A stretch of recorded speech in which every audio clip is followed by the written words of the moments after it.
Pada video pertama, dengan judul menelisik fenomena gempa Jogja 2006, sesar opak sang alarm alam, terdapat identifikasi potensi bahaya gempa Yogyakarta 2006 pada video tersebut, yaitu sesar opak, salah satu sesar aktif di Yogyakarta yang berpotensi menyebabkan gempa bumi. Sesar opak adalah bagian dari mekanisme geologi yang lebih besar, di mana lempeng oseanik Laut Hindia menunjam ke bawah lempeng Jawa, menekan dan menyebabkan tekanan yang mengakibatkan retakan seperti sesar opak.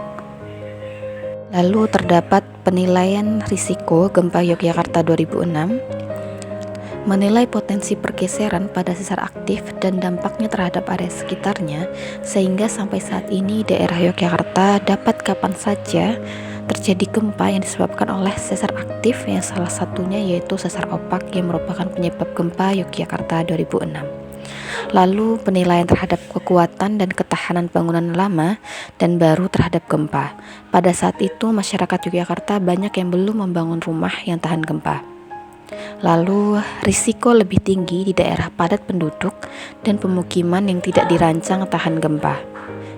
Jenis bencana gempa Yogyakarta 2006 yaitu gempa bumi tektonik, gempa yang disebabkan oleh pergeseran kerak bumi akibat aktivitas sesar aktif, dalam hal ini adalah sesar opak.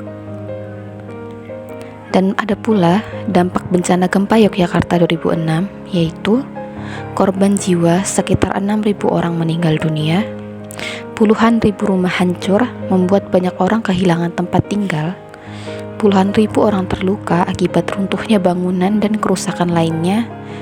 Banyaknya bangunan termasuk rumah, sekolah, dan fasilitas umum mengalami kerusakan berat.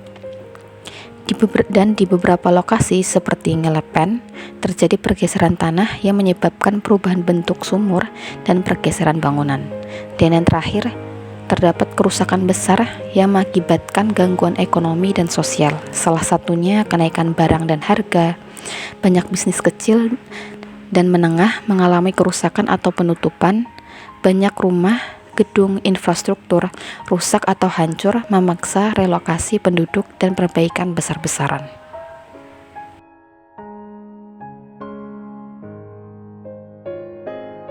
Yaitu pada video kedua dengan judul Japan's Earthquake Resilient Explained. Yang pertama, terdapat identifikasi potensi bahaya. Jepang berada di cincin api Pasifik, sebuah area dengan aktivitas seismik tinggi, sehingga rentan terhadap gempa bumi. Potensi bahaya mencakup gempa besar yang dapat merusak infrastruktur dan mengancam nyawa. Selanjutnya, ada juga penilaian risiko.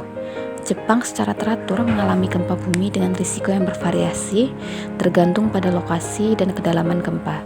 Penilaian risiko melibatkan analisis sejarah gempa, aktivitas seismik saat ini, dan potensi magnitudo gempa di masa depan. Pun jenis bencana pada video kedua, yaitu bencana yang disebabkan oleh pergeseran lempeng tektonik yang menghasilkan getaran kuat di permukaan bumi, yaitu gempa tektonik. Lalu terdapat dampak bencana dari video kedua. Yang pertama, kerusakan struktural pada bangunan, infrastruktur, dan fasilitas umum. Gempa bumi dapat merobohkan gedung, merusak jalan, dan menghancurkan fasilitas vital.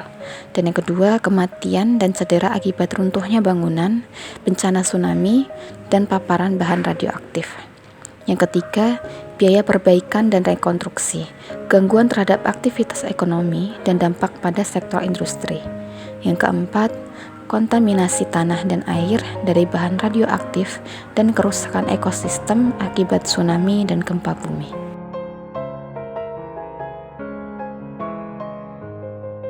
Pada video ketiga, dengan judul Disaster Resilience Made in Japan, menjelaskan bahwa Jepang terletak di cincin api Pasifik sehingga rentan terhadap gempa bumi besar dan sering terjadi.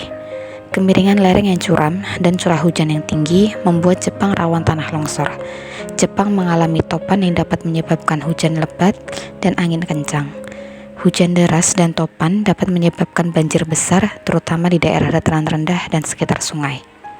Adapun dampak dari bencana alam tersebut, yang pertama yaitu kerusakan pada bangunan, jalan raya, jembatan, dan infrastruktur lainnya.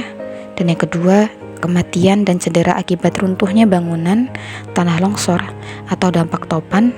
Yang ketiga, biaya perbaikan dan rekonstruksi, gangguan aktivitas ekonomi, dan kerusakan pada sektor industri. Dan yang terakhir, kerusakan ekosistem dan pencemaran lingkungan akibat tanah longsor, banjir, dan topan.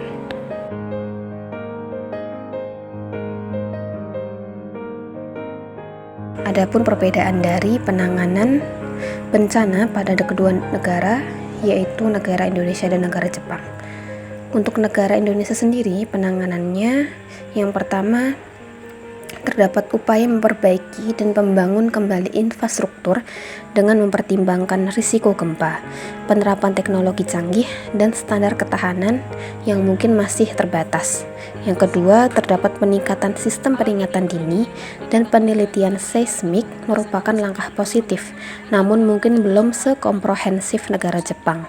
Dan yang terakhir, ada kampanye edukasi dan latihan evakuasi dilakukan untuk meningkatkan kesiapsiagaan masyarakat, namun perlu diperluas dan diperkuat.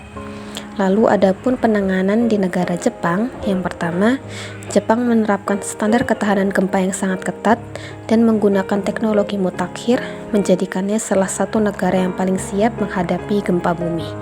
Yang kedua, negara Jepang memiliki sistem peringatan dini yang canggih dan inovasi teknologi untuk mengurangi dampak bencana, termasuk rumah yang dapat melayang. Yang ketiga, latihan dan kampanye kesadaran yang rutin dan komprehensif meningkatkan kesiapsiagaan masyarakat secara signifikan. Dan yang terakhir, adanya teknik seperti sabu untuk mencegah tanah longsor dan pemantauan berteknologi tinggi adalah contoh dari pendekatan proaktif Jepang terhadap risiko bencana. Secara keseluruhan, Jepang memiliki sistem yang lebih matang dan terintegrasi untuk menghadapi bencana berkat teknologi canggih, regulasi ketat, dan pelatihan yang luas. Namun, Indonesia juga telah melakukan langkah-langkah yang signifikan untuk meningkatkan ketahanan terhadap bencana. Masih memiliki ruang untuk pengembangan lebih lanjut, terutama dalam hal menerapkan teknologi dan standar yang lebih ketat.